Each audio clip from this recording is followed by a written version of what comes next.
Hello students, how are you? I hope you watched second video of first chapter. Now in continuation this is third video. In this we will do exercise 1.3 and 1.4. Exercise 1.3 question number 2. Prove that 3 plus 2 root 5 is irrational. Question number 1 is same as example which I have studied in video number 2. Prove that 3 plus 2 root 5 is irrational. It is also can be done as example or theorem 1.4 root 2 is irrational. Let us assume in contrary that 3 plus 2 root 5 is rational. 3 plus 2 root 5 is rational. So it can be represented in the form of P upon Q. So 3 plus 2 root 5 equals to P upon Q where P and Q are co-prime. Now transfer 3 in right hand side to P upon Q minus 3. Now LCM. Q is LCM, then P minus 3Q upon Q, then 2 divide this side, P minus 3Q upon 2Q.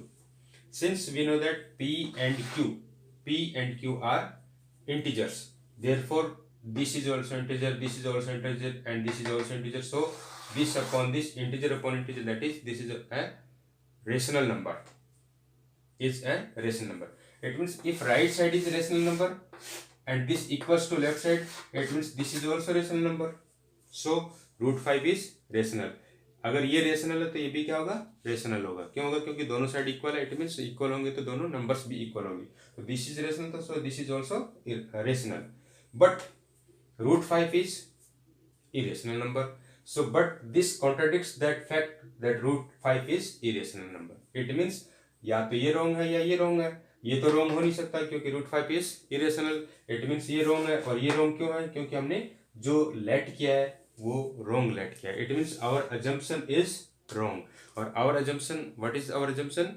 Our assumption is this is rational. It means ये rational नहीं होकर क्या होगा, irrational होगा. इसलिए ये wrong आ रहा है. So our assumption is wrong. So 3 plus 2 root 5 is irrational number. तो such type क्वेश्चन कोई भी आ जाए आपको, और प्लस माइनस एंड सो जो भी आ जाए, तो इसको आपको इस फॉर्म में सिंप्लीफाई करना है. अब अगर क्वेश्चन जैसे आ गया 1 upon root 2 so that 1 upon root 2 1 upon root 3 is irrational, तो सेम मेथड आपको वो यूज करना जो हमने थ्योरम 1.4 या एग्जांपल जो भी आपने रूट 2 इज इरेशनल नंबर किया है, सेम उसी मेथड से उसको सॉल्व करेंगे. Yes, our next topic is revisiting rational numbers and their decimal expansion. Revisiting rational numbers and their decimal expansion. Rational number means that can be represented in the form of P upon Q. और P upon Q form जो हमने 9th class में हमने पढ़ा है, जो terminating होती है एक तो नंबर्स, जिसमें P upon Q अगर हम फॉर्म होता है और उसको डेसिमल फॉर्म में एक्सपेंशन कर रहे हैं तो टर्मिनेटिंग होता है. एक नॉन टर्मिनेटिंग में बट रिपीटिंग होता है, which are decimal expansion is convert in P upon Q फॉर्म. तो in this case we take 3 examples like that. 0.375 can be written in the form P upon Q. 375 upon 1000. 1000 means point के just बाद कितने numbers हैं, 3 number, 3 digit zero लग जाएंगे. 375 के जब हम प्राइम फैक्टराइज करेंगे तो 3 इंटू 5 टू पावर 3, और 1000 के 10 to power 3. 10 to power 3 means 10 to power 3 means 2 to power 3 into 5 to power 3. तो 2 to power 3 into 5 to power 3 into 5 to power 3 ये कैंसिल हो जाएगा. तो बचेगा क्या, 3 अपॉन 2 टू पावर 3. सिमिलरली 0.104 को हम क्या लिख सकते हैं, 104 अपॉन 1000.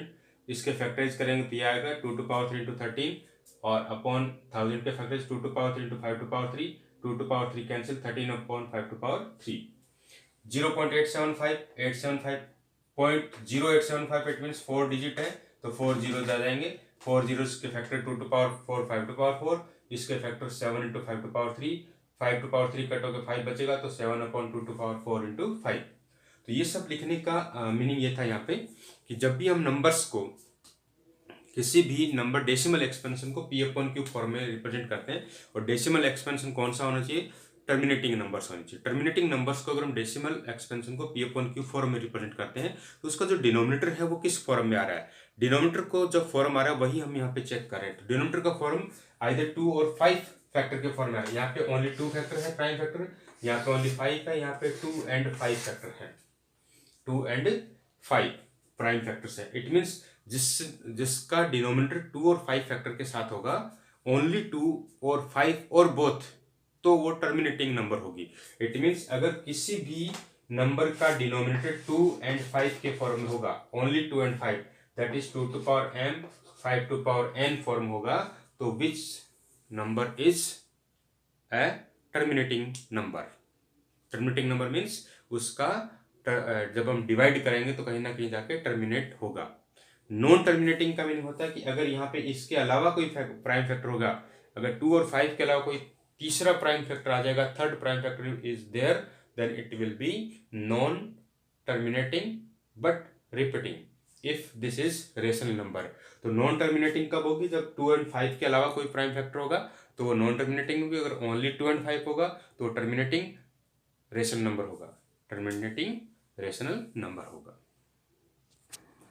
सो जितने भी हमने एग्जांपल्स देखे वो उन्हीं पे डिपेंड्स। एक थ्योरम है नेक्स्ट अपनी, theorem 1.5, let X be a rational number, let X be a rational number whose decimal expansion terminates. जितने भी हमने एग्जांपल लिए थे वो टर्मिनेट्स नंबर के नंबर थे। Then X can be expressed in the form P upon Q. जो हमने एग्जांपल उनको पी अपॉन क्यू फॉर्म में हमने एक्सप्रेस किया था, where P and Q are coprime, जो को प्राइम नंबर्स आ रहे थे, and the prime factorisation of Q is, Q means जो आपने पी अपॉन क्यू, जैसे हमने एग्जांपल लिया था 0.375, 0.375 दैट इज 375 अपॉन 1000। 375 को हमने क्या लिखा था? 375 means 3 into 5 to power 3 upon 2 to power 3 into 5 to power 3, that is 3 upon 2 to power 3। तो ये जो P अपॉन क्यू फॉर्म था ये P अपॉन क्यू फॉर्म है। तो जो नंबर टर्मिनेट हो रही है उसको हम P अपॉन क्यू फॉर्म में रिप्रेजेंट कर सकते हैं। 0.375 टर्मिनेट नंबर है और उसको हमने P अपॉन क्यू फॉर्म में रिप्रेजेंट किया। और वेर क्यू में जो डिनोमिनेटर है, डिनोमिनेटर जो होगा वो किस फॉर्म में होगा? 2 to power n 5 to power m। It means denominator के अंदर only 2 and 5 will be there, 2 and 5 prime factors, only 2 and 5, either 2 or 5 or both, but not except 2 and 5। तो 2 और 5 ही इसके अंदर होंगे, 2 और 5 के अलावा कोई भी प्राइम फैक्टर नहीं होगा। किसमें? क्यू मीन्स डिनोमिनेटर के अंदर। अगर डिनोमिनेटर के अंदर 2 और 5 के अलावा कोई तीसरा प्राइम फैक्टर आ रहा है, इट मीन्स वो टर्मिनेट नंबर नहीं होके नॉन टर्मिनेटिंग नंबर हो जाएगी, बट रिपीटिंग नंबर होगी। ठीक है, तो ये थ्योरम अपना है, if let X be a rational number whose decimal expansion terminates then x can be expressed in the form p upon q where p and q are co-prime and the prime factoration of q is of the form 2 to power n 5 to power m where n and m are non-negative integer। clear? next theorem is 1.6, same यही है, इसका repetition है, means इसका converse है। Next जो theorem 1.7 है वो non terminating repeating numbers के लिए है। Yes, next theorem 1.7, in 1.7 theorem 1.7, let X equal P upon Q such that, let X equal P upon Q where P and Q are coprimes be a rational number such that the prime factoration of q is not of the form 2 to power n 5 to power m, that is p upon q जो है उसमें q जो है वो 2 to power n और 5 to power m form में नहीं है, 2 to power n 5 to power m form में नहीं है। then x has a decimal expansion which is non-terminating repeating, non-terminating and repeating। तो पिछली थ्योरम में भी हमने ये पढ़ा था कि अगर किसी का डिनोमिनेटर इस फॉर्म में है, ओनली इस फॉर्म में है, आइदर 2 to power n और 5 to power m और both 2 to power n 5 to power m, then it will be terminating number. But अगर ये केस नहीं है तो ये नॉन टर्मिनेटिंग होगा। नॉन टर्मिनेटिंग के साथ साथ रेशनल नंबर हम बता रहे हैं, इसलिए नॉन टर्मिनेटिंग के साथ साथ क्या होगा? रिपीटिंग भी होगा। और अगर ये इरेशनल होता तो नॉन टर्मिनेटिंग के साथ साथ क्या होगा? Non repeating.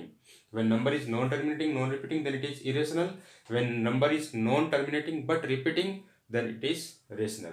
तो रिपीटिंग कब होगा, जब डिनोमिनेटर में अगर ये फैक्टर नहीं हो, इसके अलावा कोई थर्ड फैक्टर हो। Yes, now exercise 1.4 question number 1. Question number 1 is without actual performing the long division, state whether the following rational numbers will have a terminating decimal expansion or a non-terminating repeating decimal expansion. So in this we have to check without performing long division it is rational with terminating or non-terminating repeating. So in this case we have to check only denominator factors, denominator prime factors. 13 upon 3125. Now 3125 we can write 13 upon 5 to power 5. 5 to power 5 is 3125. So in denominator only 5. Only 5, it means it is terminating.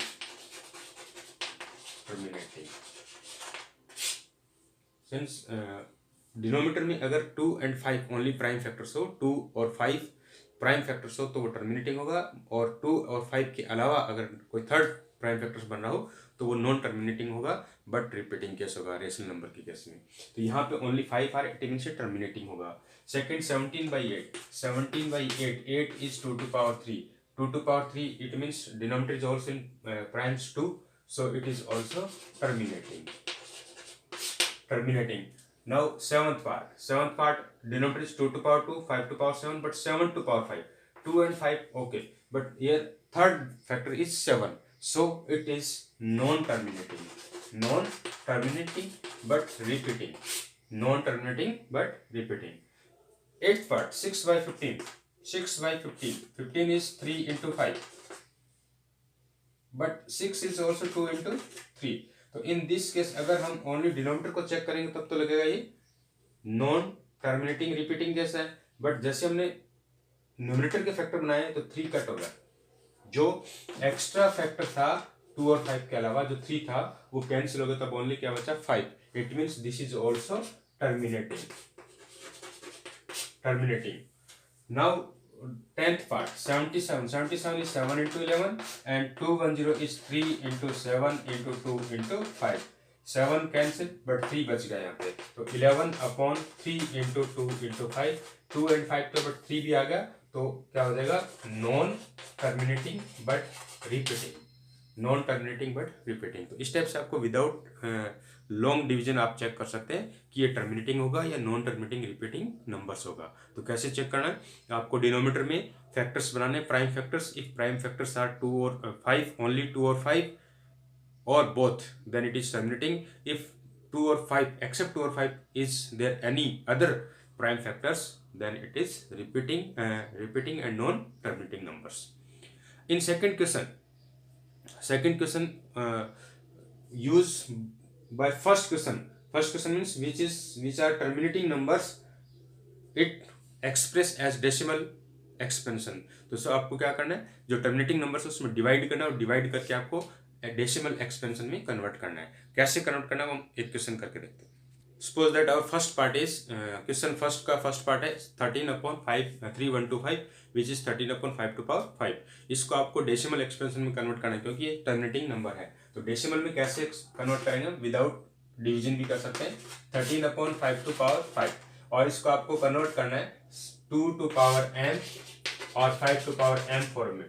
2 to power m और 5 to power m, it means दोनों की power same रखनी है. 5 to power 5 है तो 2 to power 5 से multiply and divide कर दो. मीन्स न्यूमरेटर एंड डिनोमिनेटर दोनों को मल्टीप्लाई हम करते हैं किससे, 2 to power 5 से. क्यों करेंगे, why this do 5 and 2, it means 5 2 जो क्या बचेगा 10, और 10 to power 5, और 10 to power 5 मीन हो दैट क्या होता है 1 है. इसलिए आपको यहाँ पे कन्वर्ट करना है, और ये बनेगा 13 into 2 to power 5 is 32. Now multiply 13 into 32, 13 2 जा 26 2, 13 3 39 और 2 41. Here 5 zeros, that means 5 digit बाद पॉइंट लगेगा तो 1 2 3 4 and 5. तो नंबर क्या आ जाएगा 0.00416. तो this is decimal expansion of this. आप इसको लॉन्ग डिवीजन मेथड से भी कर सकते हैं. जब आप लॉन्ग डिवीजन करेंगे तो आपको 13 में डिवाइड करना पड़ेगा किसका 3 1 2 5 का. ये आपका लॉन्ग मेथड हो जाएगा. ये थोड़ा इजी मेथड है क्योंकि यहाँ पे हमें मल्टीप्लाई करना हो रहा है, डिवीजन नहीं करना. तो इस मेथड से आप टर्मिनेटिंग नंबर्स को डेसिमल एक्सपेंशन में कन्वर्ट कर सकते हैं. तो ये आपका एक्सरसाइज 1.4 कंप्लीट होगा। ये अपना लास्ट वीडियो था। तो सब पूरे चैप्टर का अपने पास 3 वीडियोज है, फर्स्ट, सेकंड, थर्ड। आप तीनों वीडियोज देखिए, अच्छे से समझिए। कोई भी डाउट लगे तो आप उसको कमेंट बॉक्स में लिख दीजिए। धन्यवाद।